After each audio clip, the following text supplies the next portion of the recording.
오늘 하나님의 말씀은 창세기 49장 1절부터 12절 말씀입니다. 창세기 49장 1절부터 12절입니다.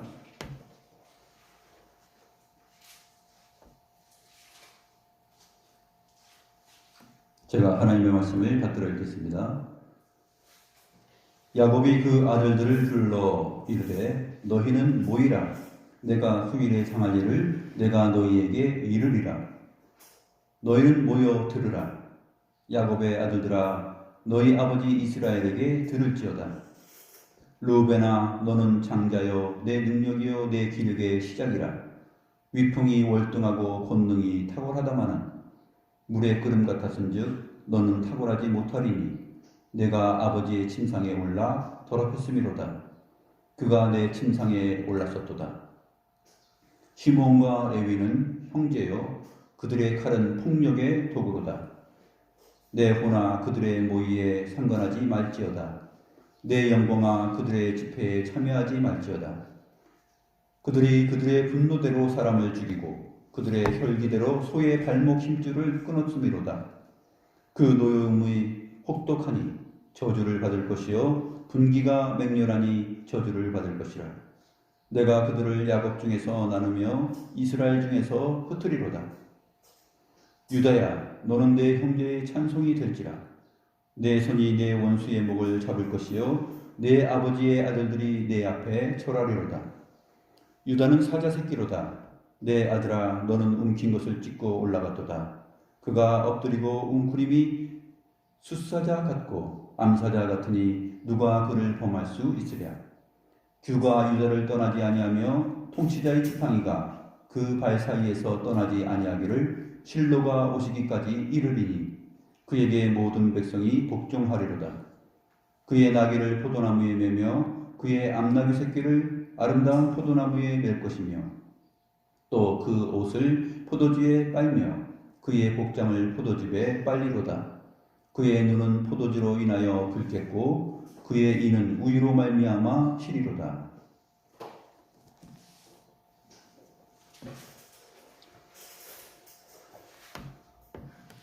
오늘은 지난 시간에 이어서 야곱이 자기의 12아들들에게 축복하는 내용입니다.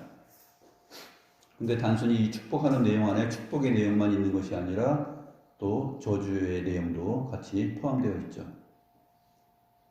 지난 시간에는 야곱의 직접적인 12아들 이전에 야곱의 손자들에게 2명에게 에브라임과 므낫세에게 축복하는 그 엇갈린 손을 통한 그 축복을 통해서 하나님의 주권을 우리가 확인하였습니다.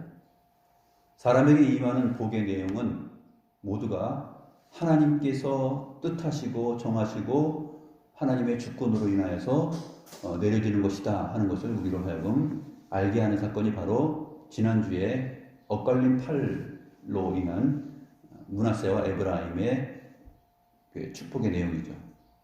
그 다음에 이제 오늘은 야곱이 이제 거의 정말로 죽을 날이 다가왔기 때문에 하나님께서 야곱을 통해서 이스라엘 12아들들에게 내려지는 그 예언의 내용들을 기록하고 있습니다.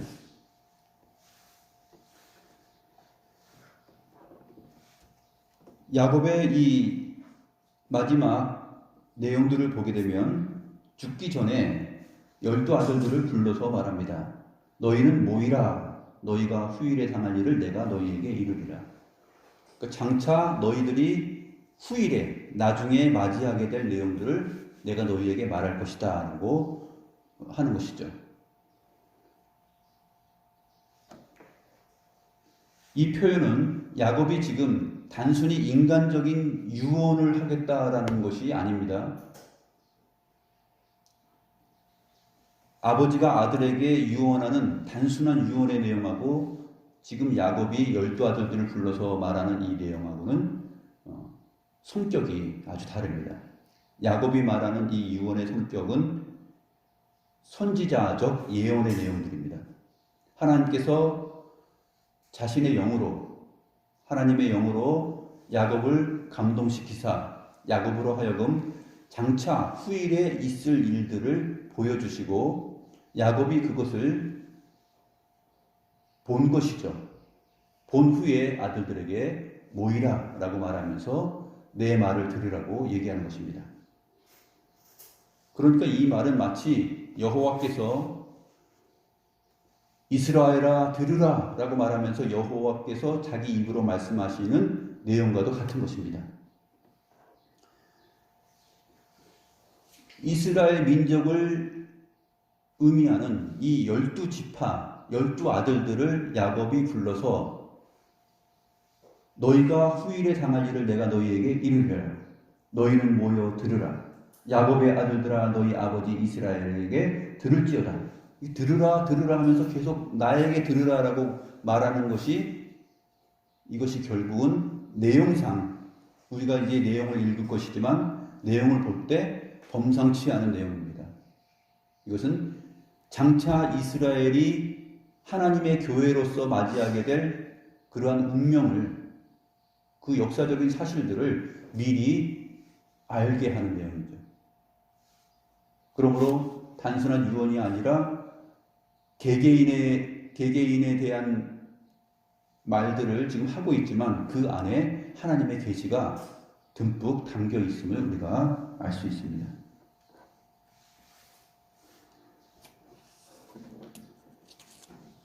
하나님은 야곱의 눈을 열어서 장래의 일을 지금 보게 합니다.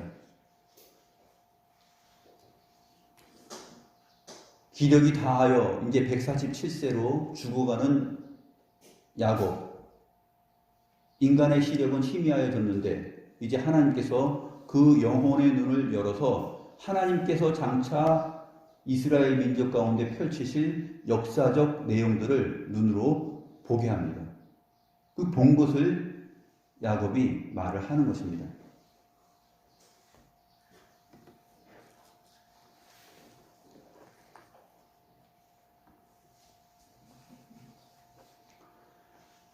(49장의) 내용을 보면 우리가 49장을 다 읽고 난 다음에 보면은 독특한 점들을 발견하게 되는데 내용이 지금 어떻게 전개되냐면 야곱에게는 레아가 낳은 아들들이 있고 그 다음에 동생 라헬이 낳은 아들들이 있고 그 다음에 레아의 첩 실바에게서 낳은 아들들이 있고 그 다음에 라헬의 첩 빌하에게서 낳은 아들들이 있습니다. 그래서 우리가 창세기 앞부분을 보게 되면 순서대로 이게 되어 있지만 여기서는 그 순서, 자연적인 출생 순서를 따르지 않고 레아가 야곱에게 낳은 아들 6명을 한 번에 묶어서 설명을 합니다. 그리고 그 다음에 라헬이 낳은 아들을 한 명 언급하고 그 다음에는 라헬의 여종이 낳은 아들 한 명을 언급하고 그 다음에 레아의 여종 실바가 낳은 아들을 2명을 언급하고 그 다음에 다시 라헬의 여종이 낳은 아들을 언급합니다. 그리고 라헬이 낳은 2 아들 요셉과 베냐민을 나중에 언급해요.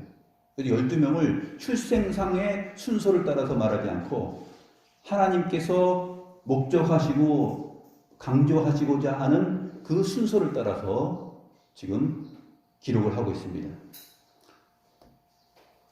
그러니까 요셉이 자기 12명의 아들을 갖다가 첫째 르우벤, 첫째, 둘째, 셋째 해가지고 12번째까지 모르겠습니까? 이렇게 생각할 수 있죠. 야곱이 이제 늙었으니까 자기 자식들의 그 순서도 헷갈리나 보다. 첫째, 둘째, 셋째, 넷째 해가지고 12째까지 정확히 기억을 못하니까 지금 이렇게 기록했겠지. 그러한 생각을 가질 수 있을지 모르지만 그런 것하고는 전혀 상관이 없습니다. 야곱은 지금 정신이 혼미한 상태에서 지금 헷갈려서 이렇게 기록한 것이 아니라 하나님께서 자신의 뜻을 그 계시의 내용을 하나님의 영으로 감동하여서 야곱에게 지금 보여주고 알게 하고 느끼게 하고 깨닫게 하심으로 그 말을 그저 선지자의 입이 되어서 지금 선포하고 있는 것이에요.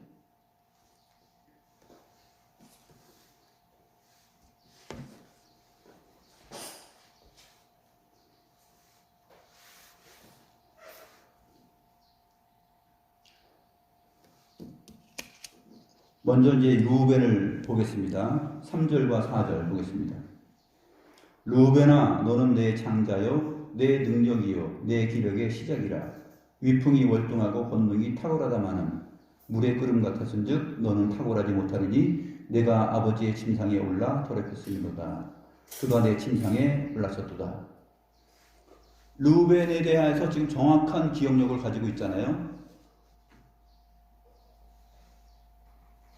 루벤이 장자인 것이 분명하고 또 그 장자라는 내용을 여러 가지 표현으로 하죠. 내 능력이요, 또 내 기력의 시작이요, 또 위풍이 월등하고 권능이 탁월하다.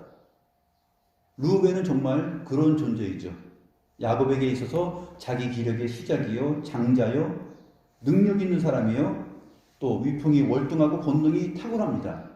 인간적인 면에서 정말 야곱의 축복을 받아 누릴 만한 그러한 장자의 축복권을 받아 누릴 만한 존재였어요.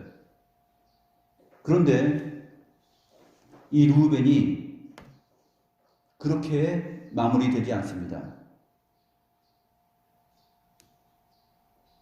권능이 탁월하다마는, 그렇게 너희가 뛰어나다마는 너는 물의 끓음 같았음즉, 물거품과 같다라는 것이에요. 물이 끓은 다음에 금방 식어지고 또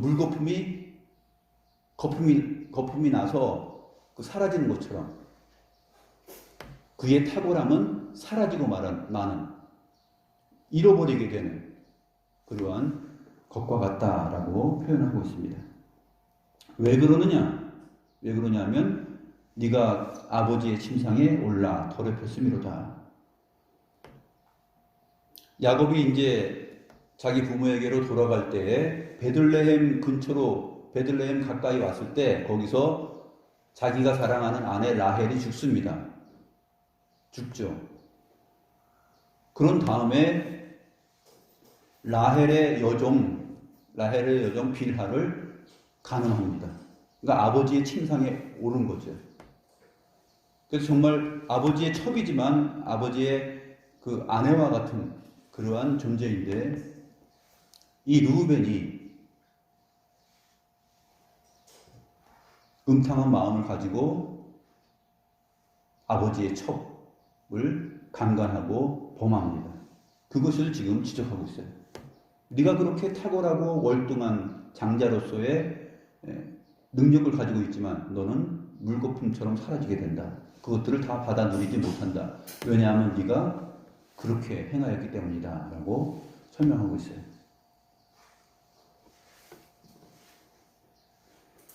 이것은 르우벤 자체에게만 그렇게 해당되는 것이 아니라 하나님께서 무엇을 기뻐하시고 무엇을 싫어하시는지에 대한 얘기를 지금 하고 있는 것이에요.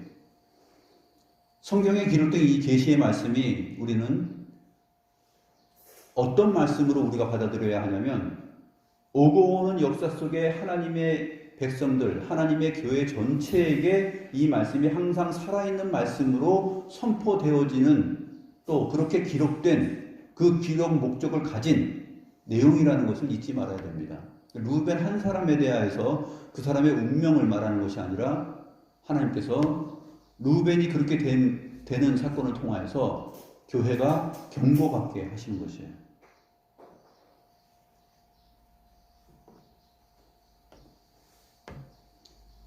그래서 르우벤이 장자이지만, 탁월하지만, 월등하지만 장자권을 잃어버리게 됩니다. 그리고 요셉이 장자권을 가져가게 되죠. 유다도 탁월하지만 유다가 장자권을 가져갈 만한데 넷째이기 때문에, 바로 르우벤을 이어서 유다가 탁월하기 때문에 유다가 장자권을 가질 법한데 하나님은 요셉에게 장자권을 돌리고 유다는 또 다른 내용으로 예언을 합니다. 그 내용이 오늘 본문에 있습니다. 이런 것을 봤을 때 하나님께서 지금 12아들들에게 야곱의 입을 통해서 선포하시는 하나님의 뜻은, 하나님의 주권이 어떻게 역사 속에서 시간과 공간 안에서 발휘될 것인가 하는 것을 보여주고 있는 것이에요.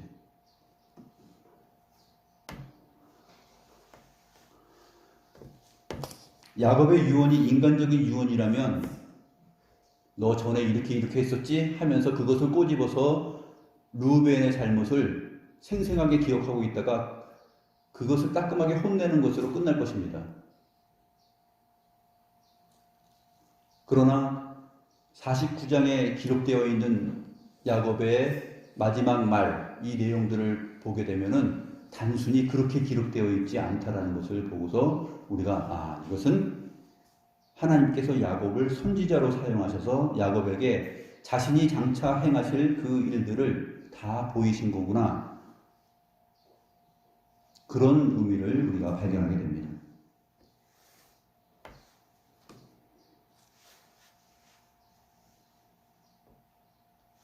야곱은 지금 르우벤에게 단순히 네가 감히 내가 사랑하는 아내의 그를 범했어? 하면서 지금 단순히 그 사건 하나를 평생 마음에 두고서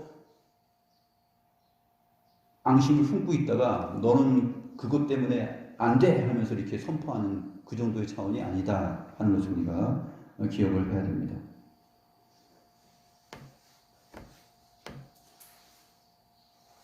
그 다음에 시므온과 레위를 보게 됩니다. 시므온과 레위는 형제요 그들의 칼은 폭력의 도구로다.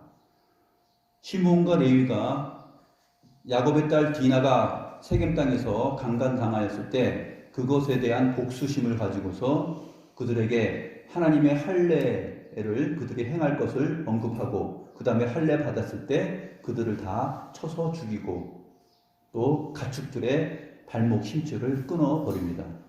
그 내용을 지금 말하고 있어요. 시므온과 레위는 형제요 그들의 칼은 폭력의 도구로다. 내 호나 그들의 모의에 상관하지 말지어다. 내 영광아 그들의 집회에 참여하지 말지어다. 인간적으로 보면 어떻습니까? 우리가 시므온과 레위라고 생각해 보세요. 우리 가족, 우리 형제가 있는데 우리 가족 가운데 딸 하나를 주변에 사는 사람이 강간을 했어요. 성폭행을 했어요. 그러면 우리 마음이 어때요? 부모의 마음도 분노하고 화가 나죠. 또 같은 형제들의 마음도 그럴 것입니다. 그런데 그 분노가 복수심으로 발휘되어서 지금 그들의 칼은 폭력의 도구가 되어서 사람들을 다 해치는 그러한 자리까지 나아간 것을 지금 야곱이 하나님의 대리자가 되어서 그것이 얼마나 악한 일인지를 말하고 있어요.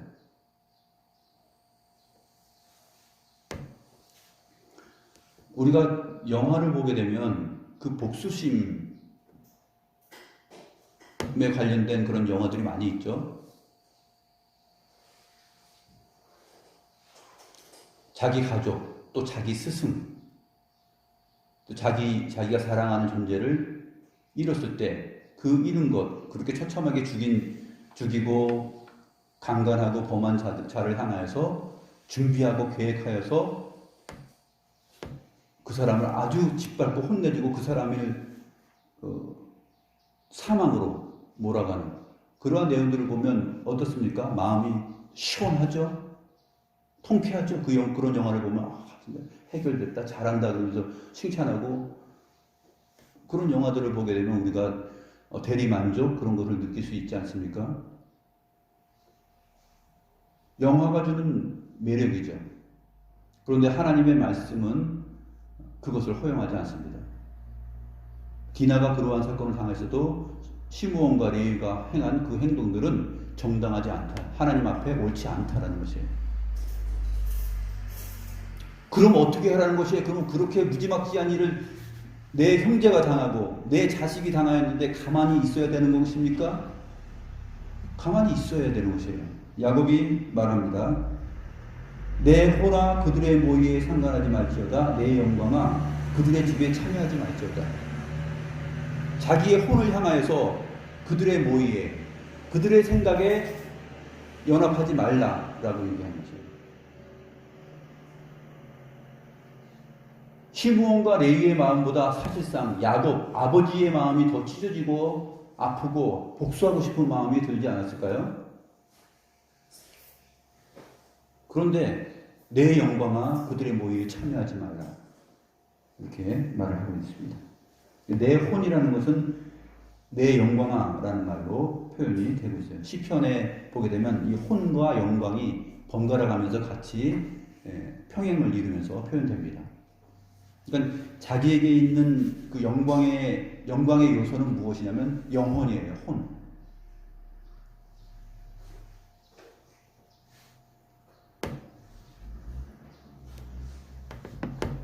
왜냐하면 그들의 분노대로 사람을 죽이고 그들의 혈기대로 소의 발목 힘줄을 끊었음이로다.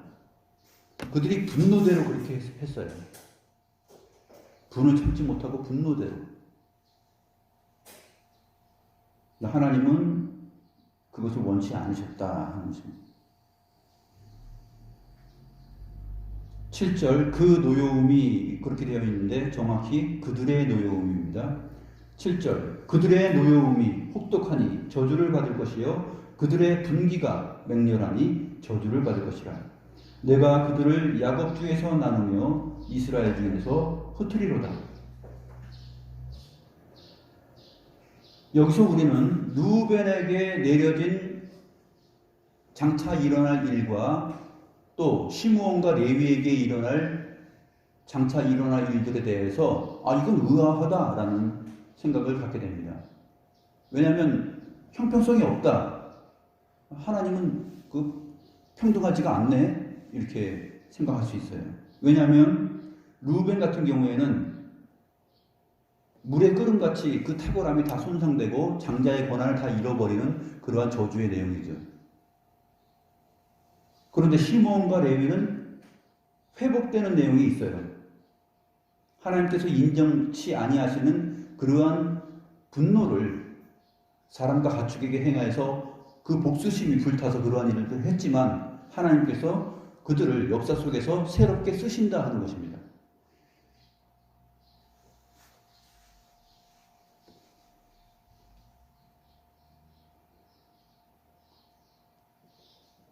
내가 그들을 야곱 중에서 나누며 이스라엘 중에서 흩으리로다.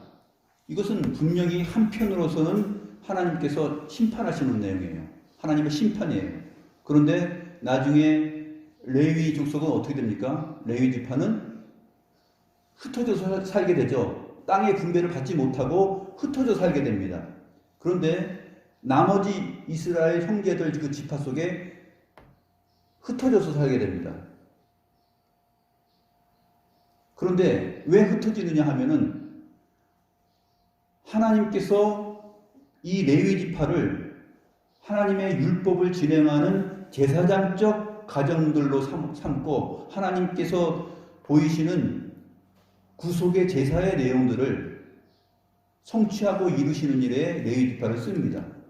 그래서 레위 지파가 이스라엘 백성들 가운데 하나님의 율법을 설명하고 깨닫게 하고 가르쳐 줍니다.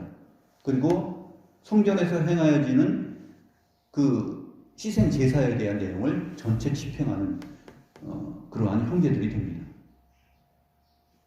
하나님께서 시므온과 레위를 흩었지만 시므온도 역시 흩어져서 살게 됩니다. 시므온도 나중에 성경의 기록을 역대상의 기록을 보거나 구약의 내용들을 보게 되면은 유다 지파 가운데서 남는 땅을 일부를 그들에게 주어서 살게 되고 나중에 가게 되면 아말렉 족속을 쳐서 에돔 땅에 가서 자기의 거주지를 삼고 또 흩어져서 살게 됩니다. 레위 지파에 내려지는 이 장래의 일은 단순한 하나님의 저주의 내용 또 하나님의 심판의 내용을 담고 있으면서도 동시에 하나님의 은혜의 내용을 담고 있다 하는 것을 우리가 보아야 됩니다.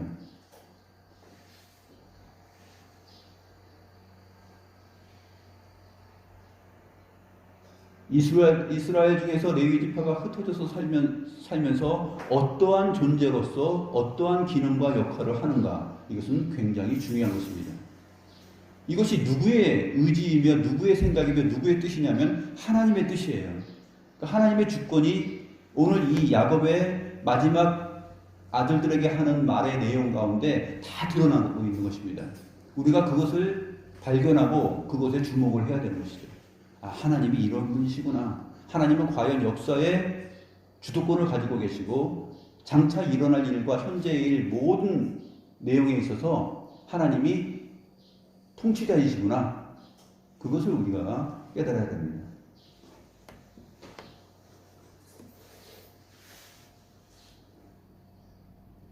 그러면서도 하나님은 하나님 자신이 싫어하시는 것, 그 분노, 복수심, 혈기 그런 것들에 대해서 얼마나 정확하게 지적을 하는지 알 수 있습니다. 거룩하신 하나님과 거룩하신 하나님의 백성을 소개하는 이 성경책 내용 안에 이렇게 자세하게 자기 백성의 죄악의 내용과 흔적들을 그대로 이렇게 기록하고 있는 것은 하나님이 공의롭고 거룩하시고 긍휼이 많으시다라는 것을 보여주고 있는 것이에요.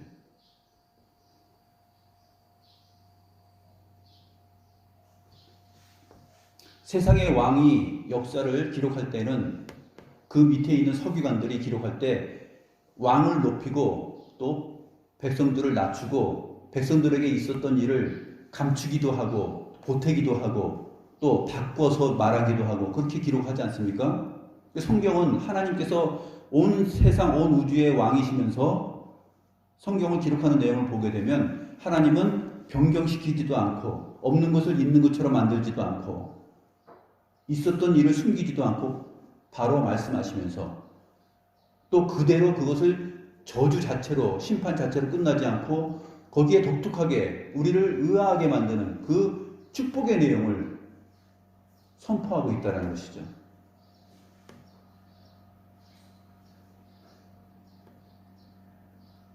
루벤에게 발견될 수 없는 그러한 제사장적 축복과 하나님 자신이 나 자신이 너희들의 분깃이야 라고 말할 정도로 레위에게 그렇게 레위 지파에게 말하지 않습니까?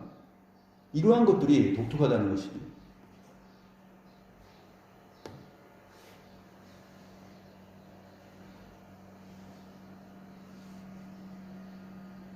르우벤도 그러면 장자권을 회복하든지 아니면 또 다른 무슨 복을 주어야 되지 않습니까?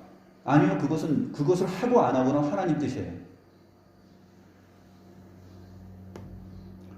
우리가 하나님의 백성으로 다양하게 살아갑니다. 어떤 사람은요, 르우벤처럼 하나님 앞에 살아갈 수 있고요. 인생을 그렇게 살아갈 수 있습니다. 어떤 사람은 레위처럼 살아갈 수 있어요.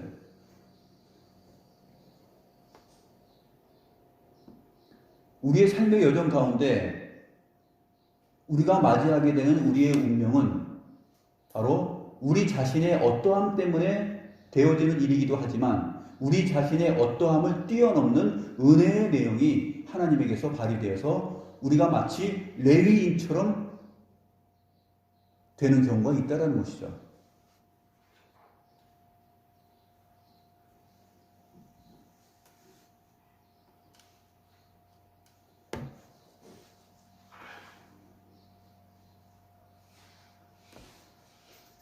그래서 49장 이 야곱의 12아들들에게 하는 말을 다 마친 다음에 하는 내용을 우리가 먼저 한번 보겠습니다. 28절, 49장 28절을 한번 먼저 보면 그 의미가 드러납니다. 이들은 이스라엘의 12지파라. 이와 같이 그들의 아버지가 그들에게 말하고 그들에게 축복하였으니 곧 그들 각 사람의 분량대로 축복하였더라. 그들 각 사람의 분량대로 야곱이 축복한 것이에요. 사실상 네가 그렇게 행한 것은 정말 하나님 앞에 죄악이야 라고 말한 것, 그 죄를 지적하는 것이 축복이에요. 네가 그러나 그 죄를 저질렀고 폭력의 도구로서 삶을 살았지만 너의 그 칼로 사람을 죽이고 가축의 힘줄을 끊는 그 폭력의 손이 이제는 하나님께서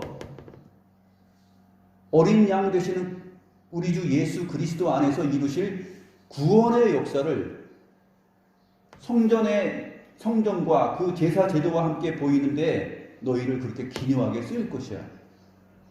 너희는 이제 그 칼을 가지고 가축을 잡고 번제를 드리고 화목제를 드리고 오히려 너희들의 신분은 이제 거룩한 일에 사용이 될 수 있는 폭력의 도구가 아니라 거룩함의 도구가 될 것이다라는 축복이 레위지파에게 허락된 것이죠.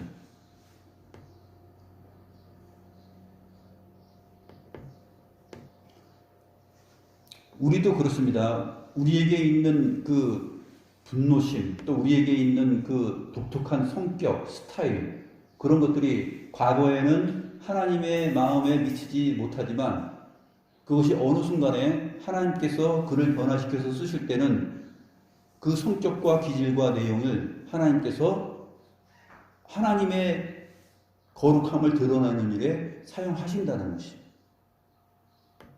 각각 분량에 따라서 이 부정적이고 긍정적인 이 양측면이 야곱의 입을 통해서 선포될 때 이것이 왜 축복이냐 하면은 하나님의 마음이 전달되기 때문에 축복이에요. 하나님은 이것을 싫어하시고 또 이런 것들을 좋아하시고 또 하나님은 너희의 악함과 너희의 그 분노와 혈기 그것들을 제하시고 또 그것들을 통하여서 그 성격과 기질을 통하여서 너희들을 새롭게 변화시켜서 너희들을 하나님의 사람으로 또 하나님의 일을 맡아서 주관하는 그러한 역할자로 사용하실 수 있다 하는 것을 여기서 보여주고 있는 것입니다.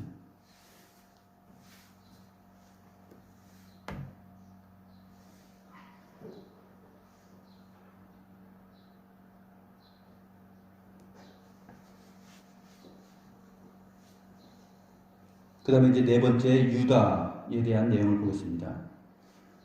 여기 49장을 보게 되면 유다에 대한 내용이 제일 깁니다. 또 유다와 야곱의 그 요셉에 대한 내용이 제일 길어요. 나머지 형제들은 좀 짤막짤막하게 되었고 르우벤과 시므온과 레위는 약간 구체적으로 설명이 되어 있는데 르우벤, 시므온, 레위, 유다, 요셉 이 사람들을 빼놓고 나머지 형제들에 대해서는 아주 짧고 간략하게만 설명이 되어 있습니다. 왜 이렇게 그 기록을 하냐면 기록 목적이 무엇이냐면 유다와 또 베냐민에게 초점을 맞추기 유다와 요셉에게 초점을 맞추기 위해서예요. 그 내용들을 우리가 49장의 내용을 통해서 살펴보게 됩니다. 유다를 봅니다. 8절 유다야 너는 내 형제의 찬송이 될지라 내 손이 내 원수의 목을 잡을 것이요 내 아버지의 아들들이 내 앞에 절하리로다. 유다는 찬송이 됩니다. 형제들의 찬송이 돼요. 그리고 유다의 손이 원수의 목을 잡을 것이에요. 승리할 것입니다. 원수를 결박하고 원수를 때려눕히고 모든 원한을 풀고 형제들에게 찬송을 불러일으키게 될 것입니다. 유다는 사자 새끼로다. 내 아들아 너는 움킨 것을 찢고 올라갔도다. 그가 엎드리고 웅크림이 숫사자 같고 암사자 같으니 누가 그를 범할 수 있으랴. 숫사자와 암사자가 자기가 움킨 것을 가지고 탁 으르렁거리면서 딱 갖고 있을 때 그것을 누가 빼앗아갈 수 있겠어요?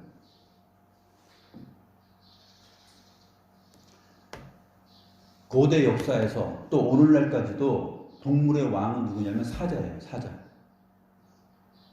그래서 지금 유다는 왕과 같다라는 것이에요. 이 왕적 권세를 누가 빼앗을 수 있겠느냐? 없다라는 것입니다.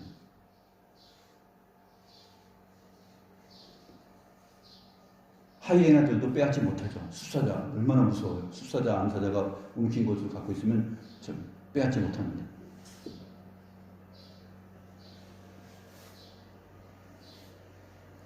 규가 유다를 떠나지 아니하며 통치자의 지팡이가 그 발 사이에서 떠나지 아니하기를 실로가 오시기까지 이르리니 그에게 모든 백성이 복종하리로다. 규라는 것은 이제 홀이에요. 왕이 갖고 있는 그 바통 같은 그런 홀입니다. 홀인데 이 규가 유다를 떠나지 않는다라는 것은 왕적 권세, 통치권이 유다를 떠나지 않는다 하는 것을 보여주고 있습니다.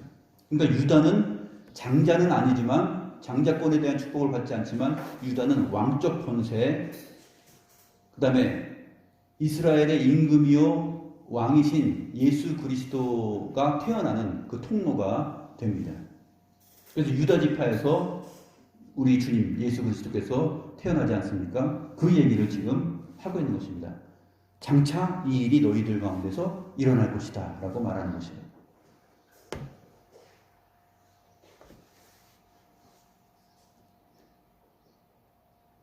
이러한 야곱의 마지막 내용을 볼 때 우리가 이것이 단순한 그 유언의 내용이 아닌 것을 분명히 우리는 알 수 있습니다. 앞에서 우리가 살펴보았지만 유다의 지도력이 점차 드러나는 것을 보게 되죠. 유다의 지도력이 점차 드러나는 시점이 있습니다. 일단 37장 26절 27절에서 보게 되면 창세기 37장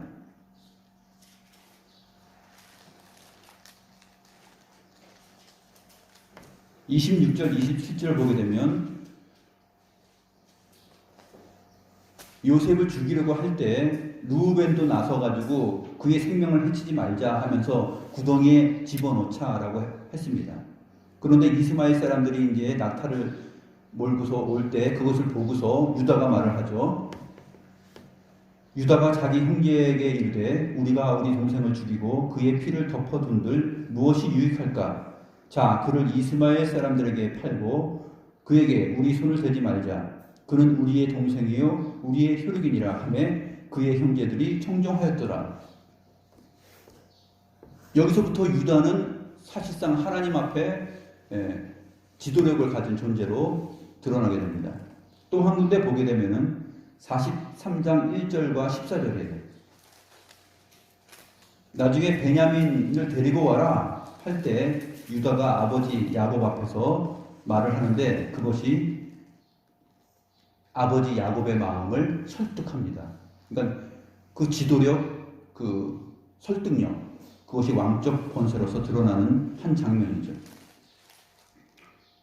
43장 1절부터 보면은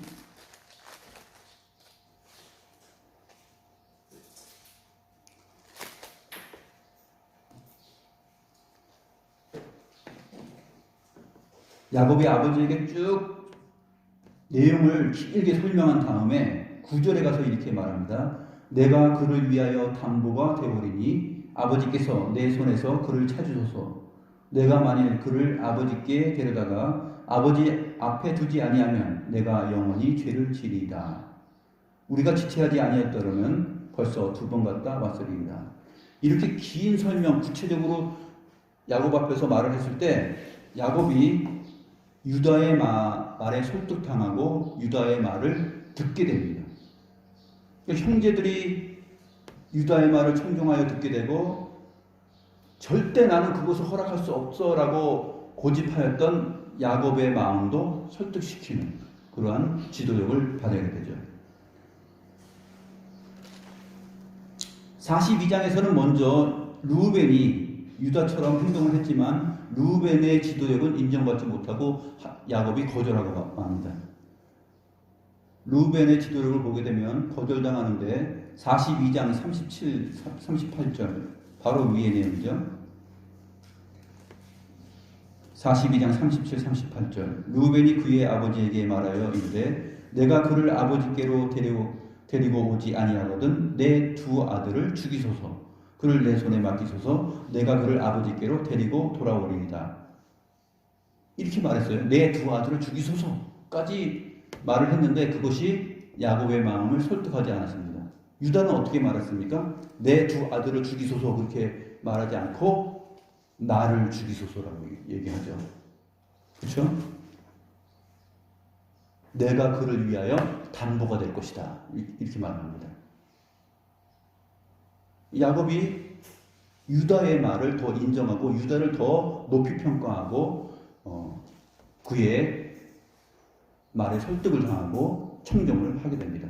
그러니까 형제들과 야곱이 그의 말을 청종하는 이 사건들을 통해서 우리는 벌써 희미하게 유다가 앞으로 왕적 권세를 가질 수 있는 존재가 될 것이구나 하는 그런 희미한 점들을 보게 되는 것이죠. 결국 야곱은 자기가 마지막 죽기 전에 하나님의 영을 통하여서 이 내용을 말을 하고 있는 것이죠.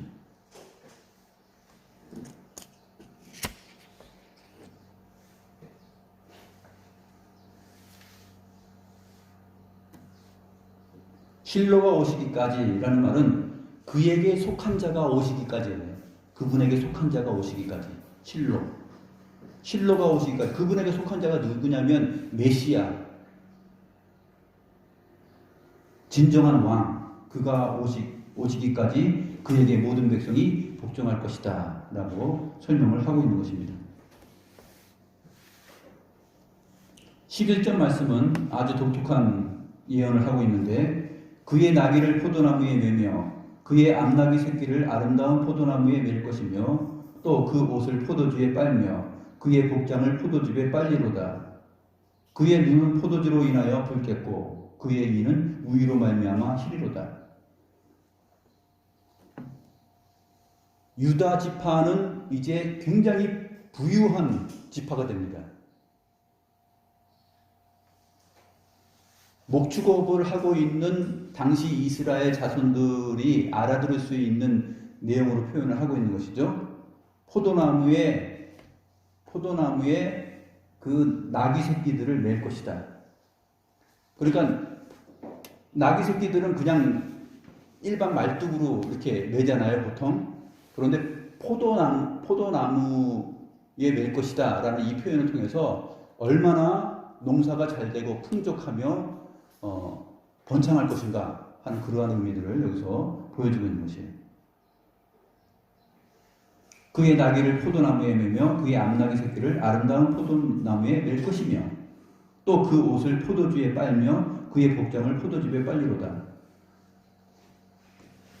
포도가 얼마나 많이 열리면 옷을 빠는데 그냥 물에 빨지 않고 포도즙에다가 빨겠어요? 이게 한편으로는 1차적으로는 이 부유함, 유다 지파가 하나님의 메시아, 진정한 이스라엘의 왕이신 그리스도가 오시기까지 이 홀이 통치자의 지팡이가 떠나지 아니할 것이고 부유하게 될 것이다 라는 것을 지금 한편 설명하는데, 단순히 이것은 부유함 자체를 설명하는 것이 아니라 주님께서 이루실 그 성격까지도 표현을 하는 것이에요. 오히려 11절의 내용은 단순한 부유함을 뛰어넘어서 주님께서 이루시는 그 여호와의 이름으로 오시는 그 왕적인 계시의 내용을 여기서 야곱이 하나님의 영에 의해서 말하고 있다라는 것을 알 수 있습니다. 어떤 내용을 주목하냐면 그의 나귀를 포도나무에 매며 그의 암나귀 새끼를 아름다운 포도나무에 맬 것이며, 나귀를 매고요. 그 다음에 나귀 새끼를 포도나무에 맵니다. 신약 성경에서 무엇이 떠오릅니까? 예수님께서 죽으시기 전에 예루살렘으로 가십니다. 갔을 때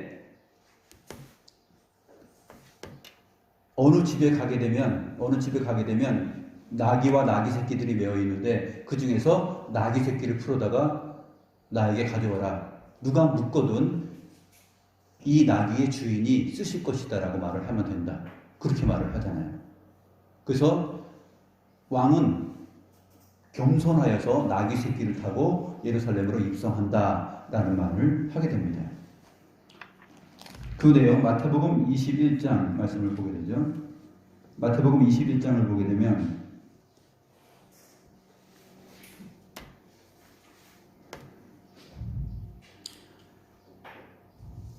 예수님께서 두 제자를 보내시며 말합니다. 21장 2절에 맞은편 마을로 가라. 그리하면 곧 매인 나귀와 나귀 새끼가 함께 있는 것을 보리니 풀어 내게로 끌고 오라. 만일 누가 무슨 말을 하거든 주가 쓰시겠다 하라. 그리하면 즉시 보내리라 하시니 이는 선지자를 통하여 하신 말씀을 이루려 하심이라. 일렀으되 시온 딸에게 이르기를 내 왕이 내게 임하나니 그는 겸손하여 나귀 곧 멍에 매는 짐승의 새끼를 탔도다 하라 하였느니라. 그리고 뒷부분에 가게 되면 나귀를 타고 예루살렘 성으로 왕으로서 입성을 할 때 호산나 다윗의 자손이여 찬송하리로다 주의 이름으로 오시는 이여 가장 높은 곳에서 호산나 하면서 왕의 입성을 백성들이 찬송을 하죠.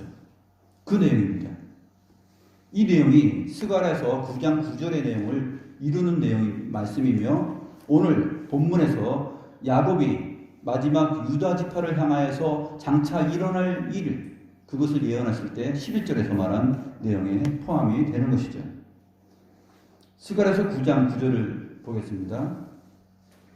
그래서 스가랴 선지자가 이렇게 말합니다. 시온에 따라 크게 기뻐할지어다. 예루살렘에 따라 즐거이 부를지어다. 보라, 내 왕이 내게 임하시나니 그는 공의로우시며 구원을 베푸시며 겸손하여서 나귀를 타시나니 나귀의 작은 것 곧 나귀 새끼니라. 마태복음의 기록을 보게 되면 한 번도 사람을 태우지 아니한 나귀 새끼를 타요. 보통 나귀를 타고 사람이 가려면 사람을 태워본 그 큰 나귀를 타야 되잖아요. 근데 예수님은 나귀와 나귀 새끼가 매여 있는데 그 중에서 함께 있는 자리에서 나귀 새끼를 가져오라고 말합니다. 그리고 나귀 새끼를 타요. 한 번도 사람이 탄 적이 없는 나귀 새끼를 탑니다.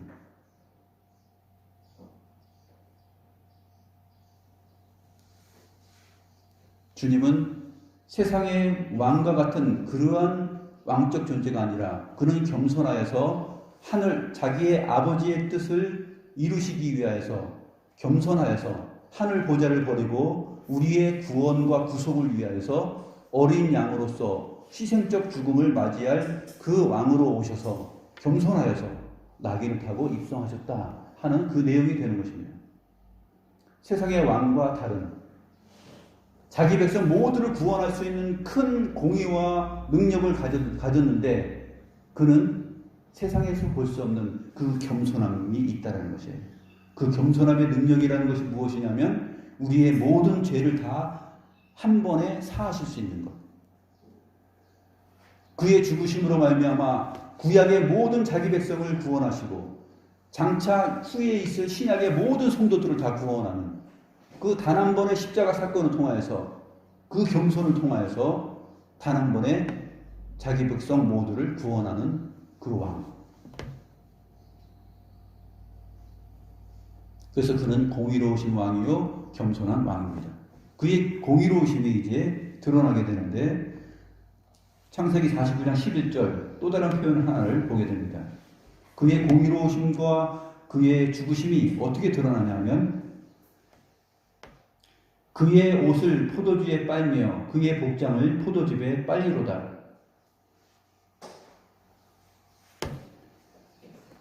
자기 옷을 포도주에 빨며 그의 복장을 포도즙에 빠는 것, 완전 포도주 물이 붉게 물들은 것을 지금 하나님께서 유다 지파 가운데 오시는 그 왕을 통하여서 이루실 것이다 라고 장래의 일을 지금 얘기해 주는 거예요. 그것이 어떻게 이루어질 수 있을까요?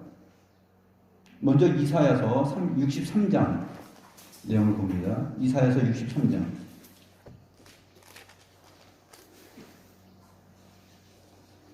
여호와께서 주님을 통하여서 자기 백성을 구원하는 능력을 예언한 내용이 이사야 63장에 있습니다. 63장 1절부터 보면 에돔에서 오는 이 누구며 붉은 옷을 입고 보스라에서 오는 이 누구냐? 그의 화려한 의복 큰 능력으로 걷는 이가 누구냐? 그는 나이니 공의를 말하는 이요 구원하는 능력을 가진 이니라. 어찌하여 내 의복이 붉으며 내 옷이 포도즙 틀을 밟는 자 같으냐? 만민 가운데 나와 함께한 자가 없이 내가 홀로 포도즙 틀을 밟았는데 내가 노함으로 말미암아 무리를 밟았고 분함으로 말미암아 짓밟았으므로 그들의 선혈이 내 옷에 튀어 내 의복을 다 더럽혔음이니 이는 내 원수 갚는 날이 내 마음에 있고 내가 구속할 해가 왔으나 내가 본즉 도와주는 자도 없고 붙들어주는 자도 없으므로 이상하게 여겨 내 팔이 나를 구원하며 내 분이 나를 붙들었습니다. 내가 노함으로 말미암아 만민을 밟았으며 내가 분함으로 말미암아 그들을 취하게 하고 그들의 선혈이 땅에 쏟아지게 하였느니라. 에돔에서부터 오는 붉은 옷을 입은 존재, 그가 원수들을 짓밟아 포도주 틀을 밟는 것처럼 짓밟아서 그들의 선혈이 자기 옷에 다 튀어서 붉은 옷이 되었다라는 것이에요. 1차적으로 먼저 에돔에서 온다. 에돔은 뭐 붉다라는 뜻이죠. 에돔, 에서의 별명 아닙니까? 에돔, 붉다, 붉은 팥죽 기억나시죠? 에돔에서 오는 거죠. 에돔의 그 붉은 흙먼지를 일으키면서 이미 올 때 그의 옷은 그 곽재우 장군이 입었던 그 홍의 붉은 옷이에요. 벌써 말을 타고 에돔에서 오니까 먼지를, 붉은 먼지를 다 뒤집어 쓰고 왔어요. 그 다음에 원수들을 짓밟아 버려요. 포도주 틀을 밟듯이. 그들의 선혈이 다 튀어서 원수 갚는 일을 행하십니다. 이게 이 존재가 누구냐? 나인이 여호와다라고 말하는 거죠. 여호와께서 그 일을 하신다라는 것입니다. 이 일은 내가 보니까 아무도 이 일을 행할 자가 없어서 내가 스스로 이 일을 행하였다라고 선지자가 표현을 해주고 있어요. 이사야 선지자가 하나님의 영에 감동되어서 지금 이것을 보고 말하는 것이죠. 이 내용이 요한계시록에 가면 또 표현되어 있습니다. 요한계시록 19장, 요한계시록 19장에 보게 되면 여기서도 왕이 나오는데 요한계시록 19장 11절부터 보면 또 내가 하늘이 열린 것을 보니 보라 백마와 그것을 탄 자가 있으니 그 이름은 충신과 진실이라. 그가 공의로 심판하며 싸우더라. 그 눈은 불꽃 같고 그 머리에는 많은 관들이 있고 또 이름 쓴 것 하나가 있으니 자기밖에 아는 자가 없고 또 그가 피 뿌린 옷을 입었는데 그 이름은 하나님의 말씀이라 칭하더라. 하늘에 있는 군대들이 희고 깨끗한 세마포 옷을 입고 백마를 타고 그를 따르더라. 백마를 타고 충신과 진실이라는 이름을 가지고 공의를 베풀며 싸우는 자가 있어요. 그리고 하늘의 군대들이 백마를 타고 또 그 뒤를 따라갑니다. 15절 그의 입에서 예리한 검이 나오니 그것으로 만국을 치겠고 친히 그들을 철장으로 다스리며 또 친히 하나님 곧 전능하신 이의 맹렬한 진노의 포도주 틀을 밟겠고 그 옷과 다리에 이름을 쓴 것이 있으니 만왕의 왕이요 만주의 주라 하였더라. 그래서 그가 원수들을 다 죽이고 그 죽은 시체들을 공중의 새가 먹게 합니다. 이것은 구약적 표현이에요. 구약에서 싸움을 할 때 흥을 돋는 자가 나타나가지고 어떻게 합니까? 너 내 말을 안 듣고 성문을 열지 않으면 내가 너희를 다 죽이고 공중의 새가 너희 시체를 뜯어먹게 할 거야. 그런 얘기 하잖아요.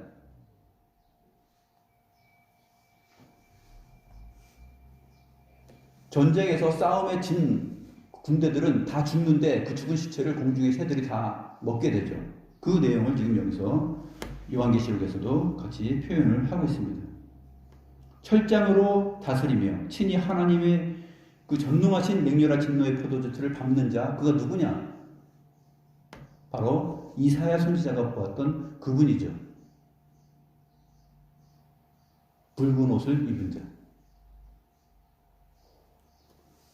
유다 지파에서 바로 그가 오실 것이라는 거예요. 이 일을 하실 이가 오실 것이다. 이 일을 하시는 진정한 만왕의 왕 만주의 주가 오실 때까지 유다 지파 가운데 그 왕적 그 홀이 주가 떠나지 아니할 것이다 라는 이 예언을 지금 야곱이 147세의 나이에 죽어가면서 지금 하고 있는 것이에요.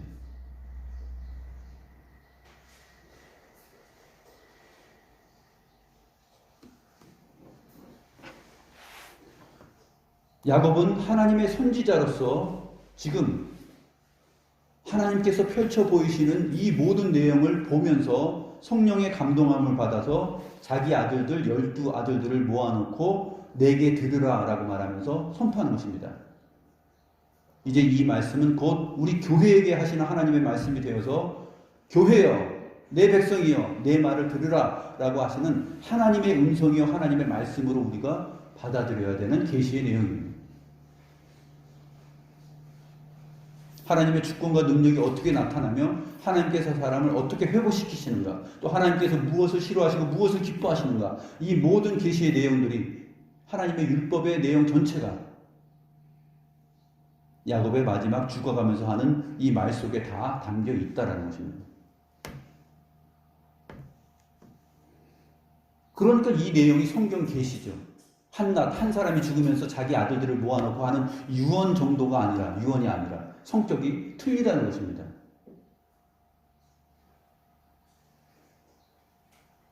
오늘날 우리가 수천 년 전에 기록된 이 말씀을 왜 읽고 하나님의 말씀으로 여기면서 이 말씀 안에서 무엇을 발견하고 무엇을 얻고 싶어하고 무슨 소망을 우리가 가질 수가 있어요? 이 계시의 말씀 안에서 성경 전체를 통해서 확증하고 보여주시는 이 계시의 흐름과 내용과 그 확장성, 그것을 우리가 보는 것입니다.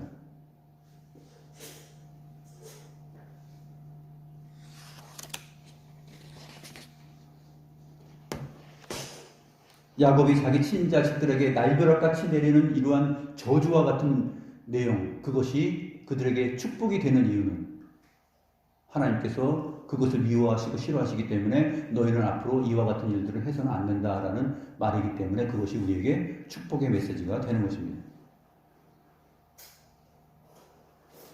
그러므로 교회 안에서 우리가 하나님의 말씀을 설교로 들을 때 좋은 내용, 우리 마음이 편안한 내용, 그것만 듣기를 원하는 것이 아니라 우리의 죄악됨과 우리의 못남과 그러한 것들을 지적하고 바르게 이끌어주는 그러한 회개를 선포하고 지적하는 그러한 말들을 축복의 내용으로 받아들여야 돼요. 나를 치네, 나를 따네, 이런 식으로 받아들이게 돼서 그것이 자기에게 그냥 모멸감 자체로 느껴지는 성경 말씀이 되어서는 안 된다는 것이에요. 어떤 말씀을 들었을 때 그 말씀을 축복의 내용으로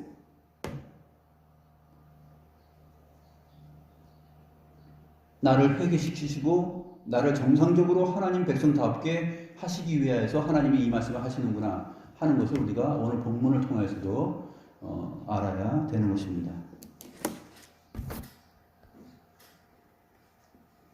기도하겠습니다.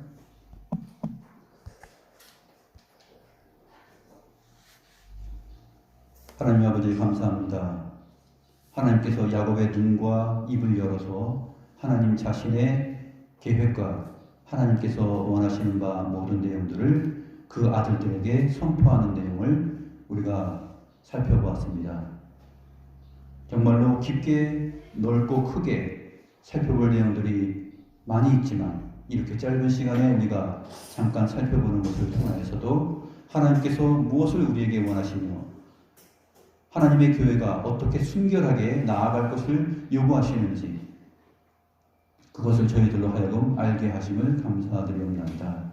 하나님 아버지, 주의 말씀을 읽을 때에 한 본문, 한 구절들이 항상 전체 성경의 내용의 빛을 통하여서 통일성 있게 우리에게 이해되고 우리 각 사람의 자의적인 생각으로 인하여 오해하고 잘못된 사적 판단으로 해석하지 않게 하옵시고 항상 주의 말씀이 전체 내용 안에서 전체 성경의 빛을 통하여서 우리가 하나님의 말씀하시는 한 구절 한 구절의 내용들을 바라보며 주님의 뜻과 주님의 마음을 깊이 이해할 수 있는 귀한 은혜가 있게 하여 주옵소서. 감사함을 드렸고 살아계신 우리 구주 예수 그리스도의 이름으로 기도드리옵나이다. 아멘.